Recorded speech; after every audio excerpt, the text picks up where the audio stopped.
ফতুল্লা থানা বিএনপি এবং এর সহযোগী সংগঠনগুলো জাতীয় নির্বাচনের দ্রুত রোডম্যাপ ঘোষণার দাবিতে নারায়ণগঞ্জের ফতুল্লায় একটি বিক্ষোভ মিছিল ও সমাবেশ করেছে। বিএনপি এর ছাত্র বিষয়ক সম্পাদক সাগর সিদ্দিকীর নেতৃত্বে শুক্রবার 23শে মে 2025 তারিখে এই কর্মসূচি পালিত হয়। বক্তারা বলেন, বর্তমান সরকার কোনো ভোটের মাধ্যমে আসেনি, বরং ছাত্র জনতার আন্দোলনের মাধ্যমে ফ্যাসিস্ট সরকারের পতনের পর গঠিত তত্ত্বাবধায়ক সরকারের অধীনে এসেছে। তারা আরও বলেন, সেই সরকারের প্রধান উপদেষ্টা এখন যমুনা বাসভবনে অবস্থান করছেন। সমাবেশে বিএনপি, যুবদল, স্বেচ্ছাসেবক দল ও ছাত্রদলের নেতাকর্মীরা অংশ নেন। তারা বলেন, তত্ত্বাবধায়ক সরকার গঠনের আন্দোলনে বিএনপি শরিক ছিল এবং রক্ত দিয়েছে।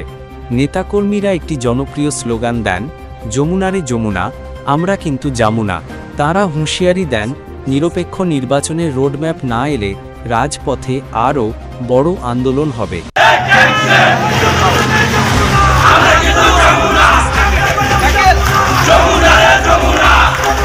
System.